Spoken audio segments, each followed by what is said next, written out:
بسم الله الرحمن الرحيم الحمد لله رب العالمين والصلاة والسلام على أشرف الأنبياء والمرسلين وعلى آله وصحبه أجمعين ومن تبعهم بإحسان إلى يوم الدين أما بعد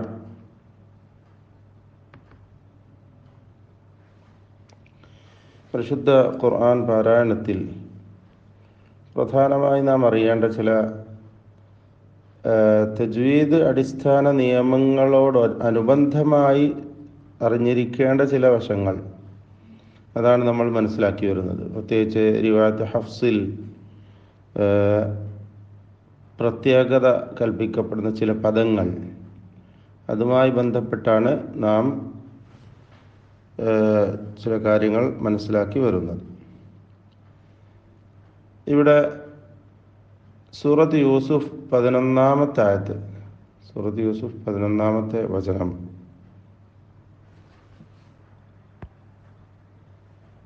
ഈ 11-ാമത്തെ വചനത്തിൽ മാ ലക ലാ തഅമന്നാ അലാ യൂസുഫ്, അവിടെ എല്ലാവരും പറ്റുമെങ്കിൽ ആ പേജ് മറച്ചു വെക്കുക. സൂറത്ത് യൂസുഫിലെ 11-ാമത്തെ ആയത്ത്. ഇവിടെ എന്താ സംഭവം? ഖാലു യാ അബാന, മക്കൾ, യാക്കൂബ് നബിയുടെ മക്കൾ പറയുകയാണ്, ഞങ്ങളുടെ ഉപ്പ, മാലക്ക, താങ്കൾക്ക് എന്താണ്, ലാ തഅമന്ന അലാ യൂസുഫ്, ലാ തഅമനൂന അലാ യൂസുഫ്, യൂസുഫിൻ്റെ കാര്യത്തിൽ താങ്കൾ നിർഭയനാവാത്തത്, ഞങ്ങളിൽ വിശ്വസിക്കാത്തത്, അല്ലെങ്കിൽ താങ്കൾ ഭയപ്പെടുന്നത് എന്തുകൊണ്ടാണ് ഞങ്ങളിൽ നിർഭയനാവാത്തത് എന്നാണ് അവർ ചോദിക്കുന്നത്. യൂസുഫ് നബിയെ, യൂസുഫ് എന്ന ബാലനെ അവരുടെ കൂടെ കൊണ്ടുപോകാൻ അവർ ആവശ്യപ്പെടുകയാണ്. അതിൻ്റെ തുടക്കത്തിൽ നടക്കുന്ന സംഭാഷണം. ഇവിടെ ഈ പദത്തിൻ്റെ അസ്ല് ലാ തഅമനൂന എന്നാണ്. ഈ പദത്തിൻ്റെ അസ്ല് എന്താണ്? ലാ തഅമനൂന, മറിച്ച് ലാ തഅമന്ന എന്ന് നഹിയിൻ്റെ, വിരോധത്തിൻ്റെ ക്രിയയല്ല, രൂപമല്ല, സീഗത്തുൻ നഹി അല്ല. അപ്പോൾ അസ്ല് ലാ തഅമനൂന എന്നായതിനാൽ അവിടെ സംഭവിച്ചിരിക്കുന്നത് ഇദ്ഗാം കബീറാണ്. ഇദ്ഗാം കബീർ,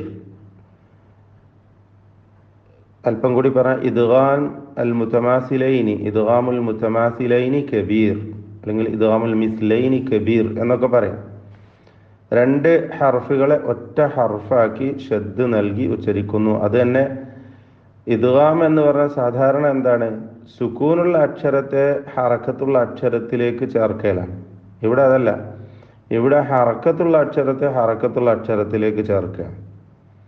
ലാ തഅമനൂന, നു എന്ന ദമ്മു, നാ എന്ന ഫത്ഹുള്ള നൂനിലേക്ക് പൂർണ്ണമായും ലയിപ്പിച്ച് ഒറ്റപ്പദമാക്കി. അപ്പൊ ഇവിടെ റിവായത്ത് ഹഫ്സിൽ എങ്ങനെയാ ഓതേണ്ടത്? ലാ തഅമനൂന എന്ന് ഉസ്തുസ്ഖില തവാലി സലാസത്തി അഹ്റൂഫിൻ ഗുന്നത്തിൻ മുതഹർരികത്തിൻ വതുഖുല്ലിസ മിൻ ദാലിക സിഖലി ബി ഇഹ്ദാ തരീഖതൈനി. ഇതിൻ്റെ ചേർത്ത് ഓതുവാനുള്ള മീമ്, നൂന്, ശേഷം നൂന് എല്ലാം കൂടി ചേർത്ത് ഓതുവാനുള്ള സിഖൽ, ഭാരം കാരണമായിട്ട് ഇങ്ങനെ രണ്ട് രൂപത്തിൽ അതിന് പരിഹരിക്കുകയാണ്. ഒന്ന് റൗം. റൗം എന്ന് പറഞ്ഞാൽ തഅമനുന, തഅമനുന എന്ന് ബിഇബ്ഖാഇ ളമ്മത്തി നൂനിൽ ഊല വഖഫ്ദി സൗതിഹ ഖലീല, ആ ആദ്യത്തെ നൂനിൻ്റെ ളമ്മ് നിലനിർത്തുക, പക്ഷെ അതിൻ്റെ ശബ്ദം അല്പം കുറച്ചുകൊണ്ട്, താഴ്ത്തിക്കൊണ്ട്, വ്യക്തമാക്കാത്ത വിധത്തിൽ മഅ സുറഅത്തിൻ ബിന്നിസ്ബതി ലിമാ ജാവറഹ മിനൽ ഹർഫ്. ഐമൻ സുവൈദ് പറയുകയാണ്, ഡോക്ടർ ഐമൻ സുവൈദിൻ്റെ വിശദീകരണമാണ്. എന്താ അദ്ദേഹം പറയുന്നത്? അടുത്ത അക്ഷരത്തെ വളരെ വേഗത്തിൽ ഉച്ചരിക്കുക. അപ്പോൾ പൂർണ്ണമായും ലാ തഅമനൂന എന്ന് വ്യക്തമാക്കരുത്, മറിച്ച് ലാ തഅമനൂന, ലാ തഅമനൂന എന്ന് പെട്ടെന്ന് അങ്ങ് എടുക്കുക. മറ്റൊരു രൂപത്തിൽ പറഞ്ഞാൽ ഹറക്കത്തിൻ്റെ മൂന്നിലൊന്ന് ഉച്ചരിക്കുക എന്ന് വേണമെങ്കിൽ പറയാം. ഹറക്കത്തിൻ്റെ മൂന്നിലൊന്ന് അല്ലെങ്കിൽ ഇതിൻ്റെ അല്പഭാഗം, വദാലിക ബിതബ്ഈദ് ഹറക്കതിഹ എന്ന ആ ഹറക്കത്തിൻ്റെ ബഅദ് അല്പഭാഗം മാത്രം ഉച്ചരിച്ചുകൊണ്ട് ഓതുക. വഹാദ യദ്ബുതു ബിൽ മുശാഫഹ എന്ന പണ്ഡിതന്മാർ നേരിട്ട് കാണുമ്പോൾ ഗുരുവിൽ നിന്ന് നേരിട്ട് മുഖാമുഖം പഠിച്ച് അത് പരിശീലിക്കൽ കൊണ്ട് മാത്രമാണ് അത് മദ്ബൂത്താവുക, അല്ലെങ്കിൽ ശരിയായ വിധത്തിൽ അത് ആവുക, അതിൻ്റെ ഉച്ചാരണം ശരിയാവുക എന്നാ പറയുന്നത്. അപ്പോൾ ലാ തഅ്മനുന എന്ന് പൂർണ്ണമായും നു എന്ന് വ്യക്തമാവാതെ ലാ തഅ്മനുന അലാ യൂസുഫ് എന്ന് വേഗത്തിൽ അങ്ങ് ഓതിപ്പോവുക.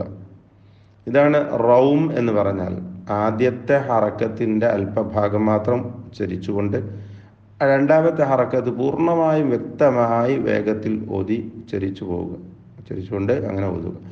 രണ്ടാമത്തെ രീതി അൽ ഇഷ്മാം എന്ന രീതിയാണ്. ഇഷ്മാം വദാലിക ബിതസ്കീനി നൂനിൽ ഊല വഇദ്ഗാമിഹ ഫി الثانية مع ضم الشفتين من غير صوت بعيد البدء بنطق النون المدغمة ومقارنا للغنة المطولة. അതായത് പൂർണ്ണമായും ഇദ്ഗാം ചെയ്ത് മണിച്ചുകൊണ്ട് തന്നെ ഓതുക. പക്ഷേ ആദ്യത്തെ നൂനിനെ ഒരു സൂചന നൽകുന്ന വിധത്തിൽ രണ്ട് ചുണ്ടുകളും ദമ്മ് ചെയ്യുക. ഉകാരം ദമ്മ് ഉച്ചരിക്കുന്നത് പോലെ നമ്മളെ ചുണ്ട് ഇങ്ങനെ ഉ എന്ന് പറയുമ്പോൾ റൗണ്ടായി വരും ചുണ്ട്. മനു എന്ന് പറയുമ്പോൾ റൗണ്ടായി വരുന്നത് പോലെ ചുണ്ട് വെച്ചുകൊണ്ട് ഹറക്കത്ത് അല്പം പോലും വ്യക്തമാക്കി ഉച്ചരിക്കാതെയും ഷദ്ദുള്ള ഉദ്ഗമായ മണിച്ചുകൊണ്ടുള്ള നൂനിനെ മാത്രം ഉച്ചരിച്ചുകൊണ്ട് ഓതുക. അതെങ്ങനെയാ? ലാ തഅ്മന്ന അലാ യൂസുഫ്. നിങ്ങൾ കാണുന്നുണ്ടോന്ന് അറിയില്ല, ഇവിടെ സ്ക്രീൻ ഷെയർ ചെയ്തുകൊണ്ട് എൻ്റെ ഉച്ചാരണം കാണുന്നുണ്ടാവും ഒരിക്കലേ.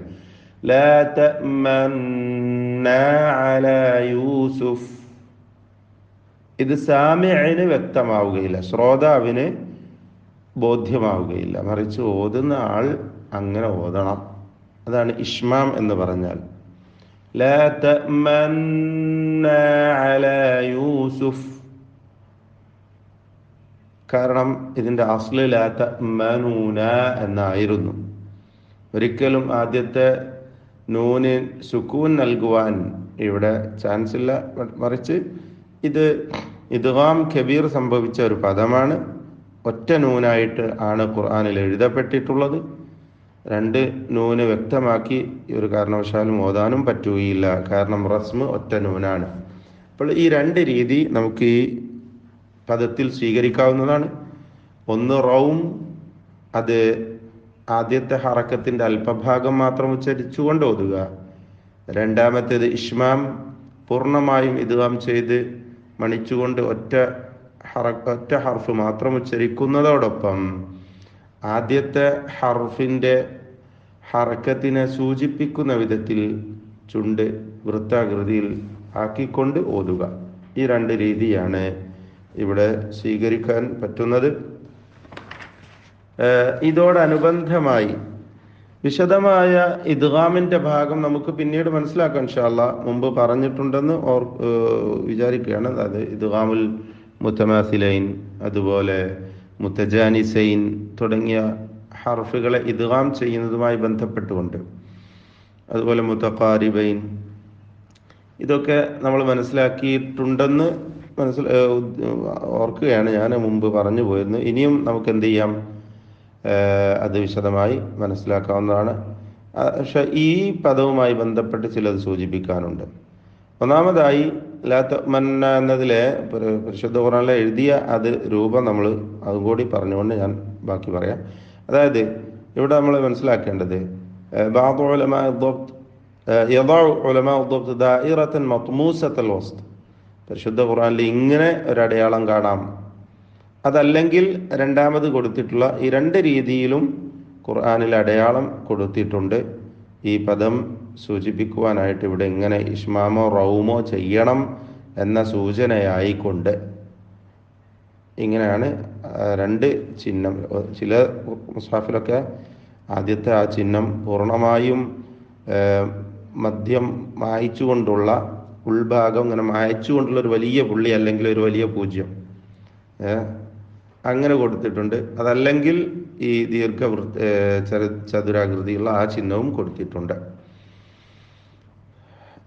ഇതിന്റെ സൂചനയാണ്. അതായത് റൗമോ ഇഷ്മാമോ ഈ പദത്തിൽ സ്വീകരിക്കണം എന്ന് സൂചിപ്പിക്കുകയാണ്. ഇതോടനുബന്ധമായി നമ്മൾ മനസ്സിലാക്കേണ്ടത് സൂറത്തുൽ കഹ്ഫ്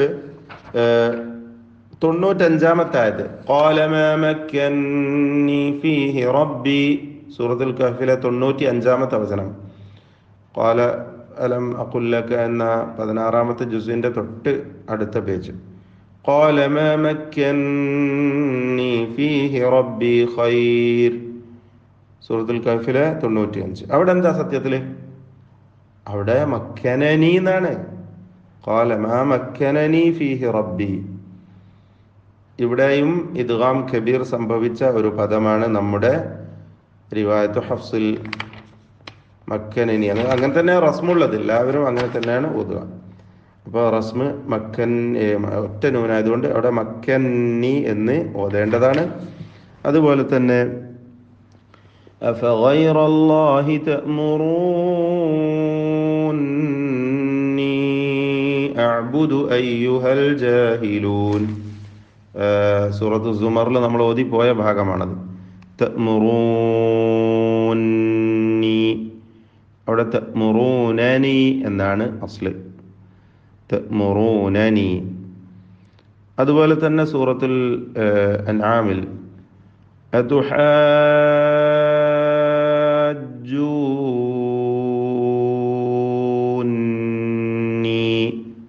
അതിൻ്റെ അസ്ല് അതുഹാജ്ജൂനനി എന്നാണ്. സൂറത്തുൽ ബഖറയിൽ ഇൻ തുബ്ദു സ്വദഖാതി ഫനിഇമ്മാഹി, അവിടെ രണ്ട് കാര്യമാണ്. ഒന്ന് ഐനിന് കസ്റായി പോയിട്ടുണ്ട്, ഇദ്ഗാം ചെയ്തപ്പോൾ ഐനിന് കസ്റാക്കി ഫനിഇമ്മാഹി എന്നാണ് ഓതുന്നത്. അവിടെയും ഇദ്ഗാം കബീർ സംഭവിച്ച പദമാണ് അസ്ല് ഫനിഅമമാഹി. അസ്ല് എന്താണ്? ഫനിഅമമാഹി. ഇത്രയും കാര്യങ്ങൾ ഓർക്കുക. അവിടെയൊക്കെയും നമ്മൾ നിർബന്ധമായി അങ്ങനെ തന്നെ ഖുർആനിൽ എങ്ങനെയാണോ വന്നത് അങ്ങനെ തന്നെ ഓതണം. ബാറക്കല്ലാഹു ഫീക്കും.